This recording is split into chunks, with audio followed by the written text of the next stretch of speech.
Hello everyone, कैसे हो आप सब। एक बार फिर से दोस्तों हमारे यूट्यूब चैनल राशिद खानी क्लासेस में आप सभी का स्वागत है। जैसा कि आप सबको पता है दोस्तों, मैंने नर्सिंग स्टैंड के लिए स्पेशल यूट्यूब पर बैच चला रखा है। तो आपने देखा हो दोस्तों, यूट्यूब पर कोई भी चैनल नहीं जो ऐसा बैच चला रहा हो, जो वाइज टॉपिक वाइज क्वेश्चन आपको फ्री में बता रहा हो, और साथ में आप नोट्स बनाते रहिए इन क्वेश्चनों का। ये क्वेश्चन दोस्तों आपके एग्ज़ाम में आने वाले हैं। 101% आपके एग्ज़ाम में आने वाले दोस्तों, 100% गारंटी है ये मेरी। 100% आपको एग्ज़ाम में देखने को क्वेश्चन मिलने वाले हैं। और ये दोस्तों मेरी क्लास खासकर जो होने वाली है वो आर्मी नर्सिंग स्टैंड के लिए रहने वाली है। वो करने के लिए दोस्तों जीडी वाली भी कर सकते हैं, लेकिन जीडी में क्या है, उसका लेवल थोड़ा कम होता है, अन्य में थोड़ा टफ लेवल होता है जीडी से। तो नर्सिंग स्टैंड के लिए दोस्तों थोड़ी हार्ड मेहनत करनी पड़ती है। कम से कम आपको 3 से 4 महीने की पढ़ाई करनी पड़ती है। जब आपका एग्ज़ाम निकलता है तो तब आप एक नर्सिंग स्टैंड के एग्ज़ाम क्लियर कर पाते हैं। तो दोस्तों हमने यहाँ पर जीरो से शुरू आपका बैच किया है, जिसमें जीरो से आप प्रैक्टिस शुरू करेंगे। जीरो जी कहते हैं ना, जीरो टू हीरो इस बैच में बनने वाले हो आप। अगर मेरे यूट्यूब चैनल को आपने सब्सक्राइब नहीं किया तो सब्सक्राइब कर लो, ताकि जब भी मैं कोई न्यू वीडियो बनाऊँ तो उसका ऑफिशियल नोटिफिकेशन आपको सबसे पहले मिले। और वीडियो को दोस्तों देखने ही नहीं, सिर्फ आपको उसको जो मैं पढ़ाऊँ उसको याद भी करना है। आपको एक नोटबुक में लिखते रहना है। श्वसन तंत्र जैसे हमारा चल रहा है, ये श्वसन तंत्र दोस्तों जितने भी कंप्लीट जब तक नहीं हो जाएगा, मैं तब तक इसी लगातार वीडियो बनाता रहूँगा आप सभी के लिए। ठीक है, तो आप सभी दोस्तों वर्दी वही लेगा जो एंड तक टिकेगा। तो दोस्तों आप बीच में छोड़ के वीडियो मत भागो, इसमें आपका ही नुकसान है। फिर दोस्तों आप एक नंबर से रह गए, 2 नंबर से रह गए, तो भाई अभी मेहनत कर लो। बाद में मार्च अप्रैल में आपका एग्ज़ाम होने वाला है, जम के तैयारी करो। इस बार नर्सिंग एग्ज़ाम में सब 100% सफलता प्राप्त करोगे। तो दोस्तों चलिए ज़्यादा बातें ना करते हुए स्टार्ट करते हैं वीडियो को। ठीक है, तो दोस्तों यहाँ पर देखिए फर्स्ट क्वेश्चन यहाँ पर आपके सामने है, मैं आपको समझाने वाला हूँ।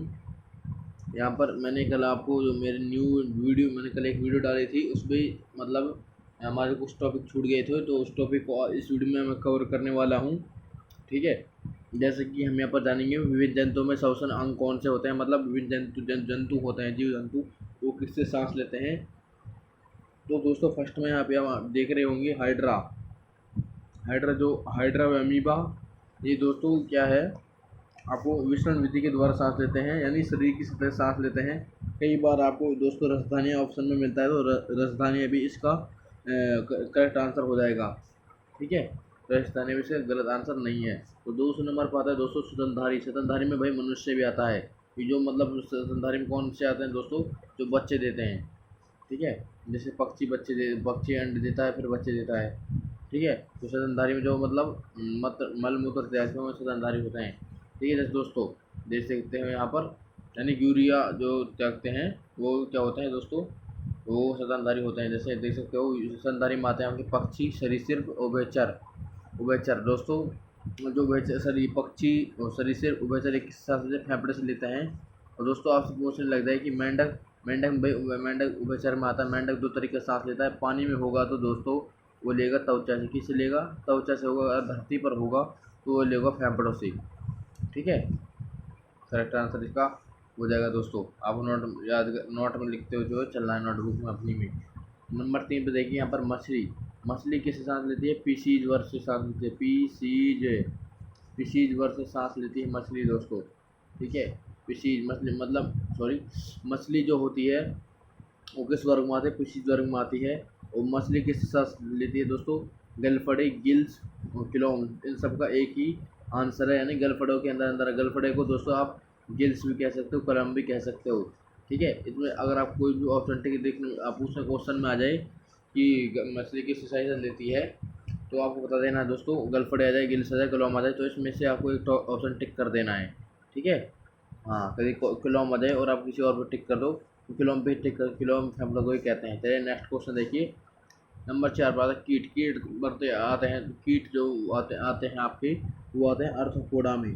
आर्थ्रोपोडा में दोस्तों जो कीट होता है वो किससे सांस लेता है? वो ट्रेकिया को हिंदी में बोलते हैं दोस्तों श्वास प्रणाली या श्वास नली। ठीक है, श्वास प्रणाली श्वास नली बोलते हैं। क्वेश्चन नंबर 4 केंचुआ दोस्तों जो सांस लेता है वो लेता है त्वचा से। केंचुआ जो सांस लेता है वो किससे लेता है? त्वचा से लेता है। और नंबर 6 यहाँ बिच्छू बिच्छू बिच्छू वही किससे सांस लेता है? बिच्छू जो आपका होता है दोस्तों वो लेता है बुकलैंग से। यानी हिंदी में बात करें तो बुक लाइन्स मतलब बोलते हैं, इंग्लिश में बुक लाइन्स बोलते हैं, हिंदी में दोस्तों होता है पुस्तक फुफ्फुस, यानी पुस्तक फेफड़ों से सांस लेता है। ठीक है, आशा करता हूँ दोस्तों मेरी बताई हुई सारी चीज़ आपको पसंद आ रही होगी। ठीक है दोस्तों, और अगर आपने हमारे यूट्यूब चैनल को अभी तक जो हमारे व्हाट्सअप लिंक है उसको आपने हमारे चैनल को ज्वाइन नहीं किया है तो डिस्क्रिप्शन लिंक है उसे ज्वाइन कर लो, ताकि नोटिफिकेशन आपको सबसे पहले मिले, और ज़्यादा से ज़्यादा उन लोगों के पास शेयर करो जो नर्सिंग असिस्टेंट एग्ज़ाम तैयारी करना चाहते हैं। तो नेक्स्ट देखिए यहाँ पर नंबर, अब हम बताएंगे आपको पादप। पादप जो होते हैं वो कैसे जो मतलब गैसों का आदान प्रदान कैसे करते हैं, उत्तर सदन कैसे करते हैं, या मतलब श्वसन कैसे करते हैं। तो दोस्तों यहाँ पर जो पादप आते हैं, पादप मतलब पेड़, पेड़ को पादप बोलते हैं। मैं बारीकी से यहाँ पर बता रहा हूँ आपको सब चीज़ें। पादप में दोस्तों गैसों का आदान प्रदान किससे होता है, और पादपों में गैसों का आदान प्रदान और वाष्पोत्सर्जन किससे होता है दोस्तों, वो होता है पत्तियों से। किससे होता है, पत्तियों से होता है। पत्तियों में दोस्तों क्या पाए जाते हैं, रंध्र पाए जाते हैं। पत्तियों में आपने देखा होगा छोटे छोटे रंध्र पाए जाते हैं जिससे सांस लेते हैं दोस्तों। पत्तियों में रंध्र माइक्रोस्कोप से दिख जाते हैं। ठीक है, छोटे छोटे रंध्र हो जाते हैं जिससे पत्तियाँ सांस लेती हैं। ठीक है, और पत्तियों में दोस्तों जो रंध्र उसको क्या बोलना, पररंध्र भी बोलते हैं, जो सबसे ज़्यादा वाष्पोत्सर्जन करते हैं। ठीक है, पत्तियों पर पाए जाने वाला रंध्र को क्या बोलते हैं दोस्तों, पररंध्र बोलते हैं। ठीक है, ये कन्फ्यूज नहीं होना है आपको। अब यहाँ पर देखिए नोट, पत्तियों में रंध्र के खुलने बंद होने के लिए कौन सी धातु जिम्मेवार है दोस्तों, वह है के, यानी पोटाशियम धातु जिम्मेवार है।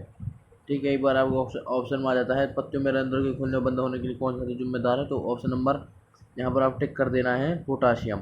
ठीक है, तो इसका राइट आंसर हो जाएगा आपका। चलिए दोस्तों नेक्स्ट क्वेश्चन देख, यहाँ पर एक बार नए टॉपिक कवर करते हैं। तो अभी आपके सामने आता है श्वसन की क्रियाविधि।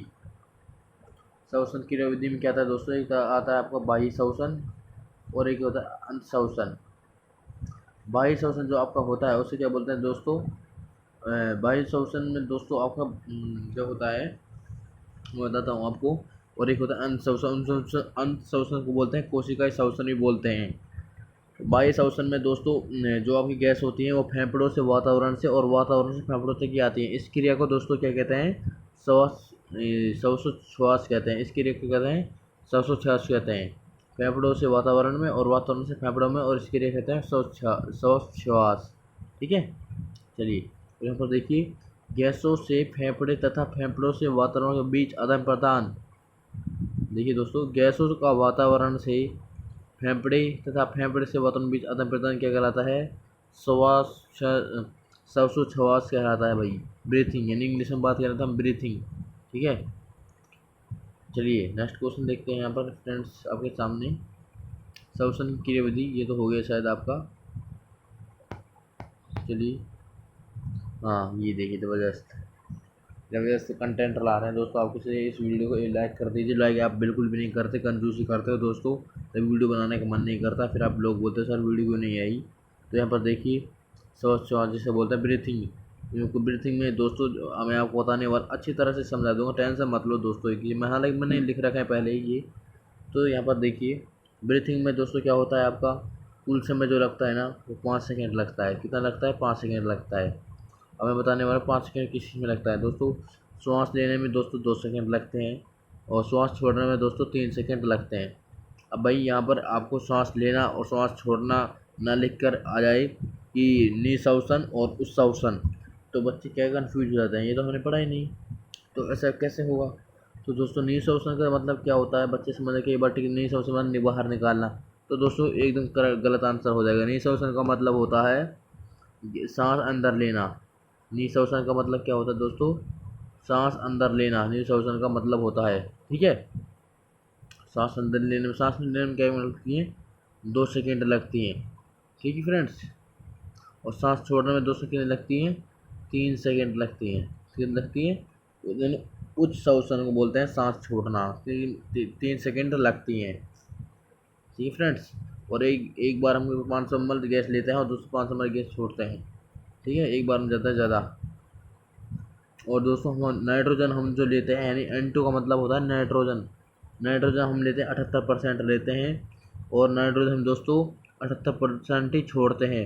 और क्वेश्चन में दोस्तों आप आ जाए कि ऐसी कौन सी गैस है जो अपरिवर्तित, वो जो हमारे शरीर में अपरिवर्तित आती है, तो ये नाइट्रोजन होती है, मतलब हमारे शरीर में इसका कोई परिवर्तन नहीं होता।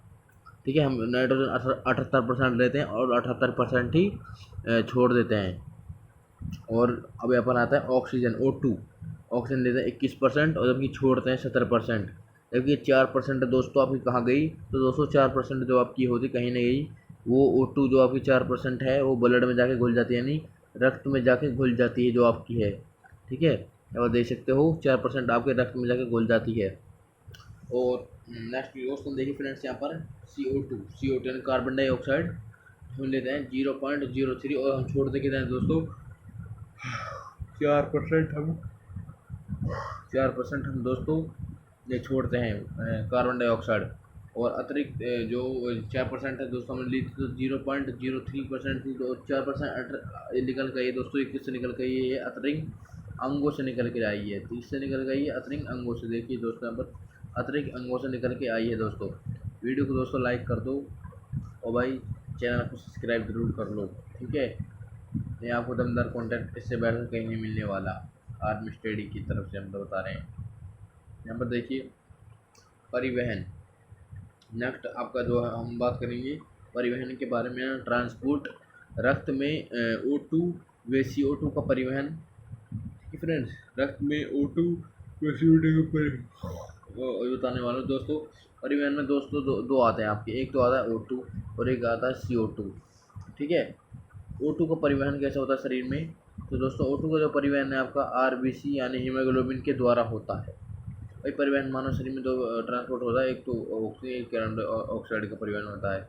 ठीक है, O2 में दोस्तों RBC के द्वारा होता है, यानी ऑक्सीजन RBC के द्वारा होता है। और एक IRCB यानी एक मतलब एक जो आपका हीमोग्लोबिन का अणु में दोस्तों ऑक्सीजन के 4 अणु से जुड़ता है, यानी एक हीमोग्लोबिन का अणु ऑक्सीजन के 4 अणुओं से जुड़ता है। ठीक है फ्रेंड्स, अब आता है CO2।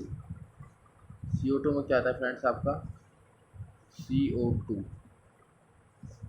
में दोस्तों जो आपका आता है वो CO2 में फ्रेंड्स जो आपका आता है बाइकार्बोनेट हम कितने लेते हैं, कार्बन डाइऑक्साइड का परिमाण कितना होता है, 70% होता है।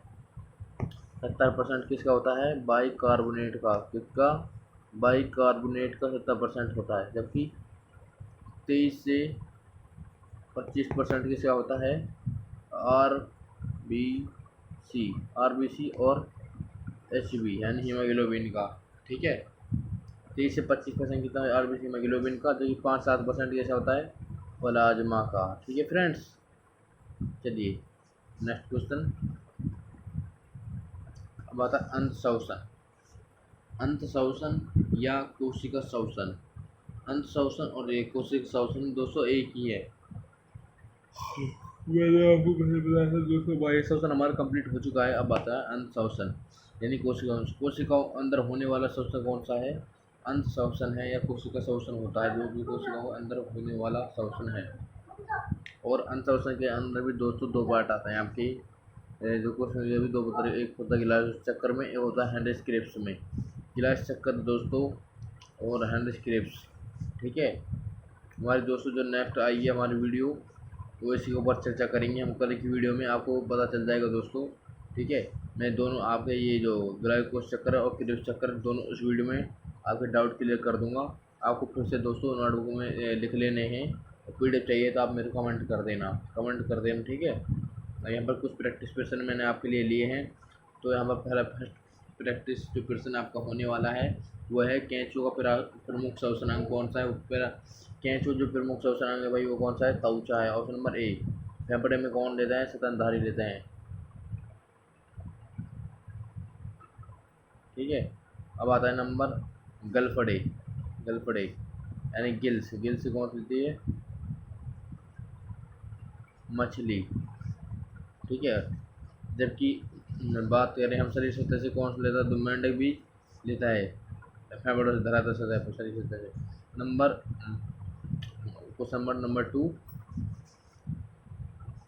मछलियों का प्रमुख शोषण अंग कौन सा है। मछलियों का प्रमुख शोषण अंग कौन सा है दोस्तों, वो है गलफड़े यानी गिल्स। गलफड़े गिल्स है। बुकलेंस कौन सा होता है दोस्तों, अभी मैंने बताया था। बुकलेंस किसका होता है भाई, बुक लेंस जो आपका होता है वो बिच्छू का होता है।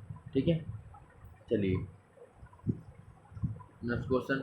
पादप में श्वसन का कार्य किसके द्वारा, पादप में श्वसन कार्य किसके द्वारा होता है दोस्तों, होता है पत्तियों के द्वारा। पादप में श्वसन कार्य किसके द्वारा, मतलब पादप में जो पेड़ पौधा है श्वसन क्रिया किससे करते हैं, पत्तियों के द्वारा करता है। मैंने अभी आपको बताया था पत्तियों में छोटे छोटे रंध्र पाए जाते हैं जिन पर अनादर कहते हैं।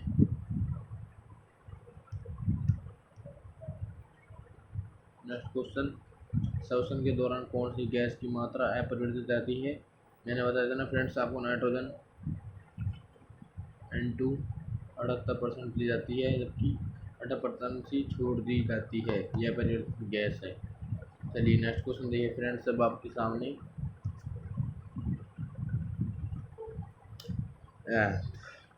ये आ रहा है भाई आपका, श्वास की क्रिया में कुल कितने समय लगता है। मैंने अभी आपको बताया था कि 2 सेकंड आपके सांस लेने में, तो जबकि 3 सेकंड आपके सांस छोड़ने में लगते हैं। तो कुल सेकंड आपके हो गए 2 और 3 कितने हो गई, 2 और 3 आप बोलोगे सर 5 हो गई। कितना लगता है, 5 सेकंड लगता है आपका। ठीक है, चलिए नेक्स्ट क्वेश्चन। रक्त में CO2 का अधिकांश परिवहन किसके द्वारा होता है। रक्त में कार्बन डाइऑक्साइड का अधिकांश परिवहन किसके द्वारा होता है, वो होता है बाइकार्बोनेट के द्वारा। रक्त में कार्बन डाइऑक्साइड का अधिकांश परिवहन किसके द्वारा होता है, बाइकार्बोनेट के द्वारा होता है। दोस्तों आशा करता हूँ मेरी वीडियो आपको अच्छी लगी होगी। Thanks for watching, love you all. ज़्यादा से ज़्यादा सपोर्ट करते रहिए हमें।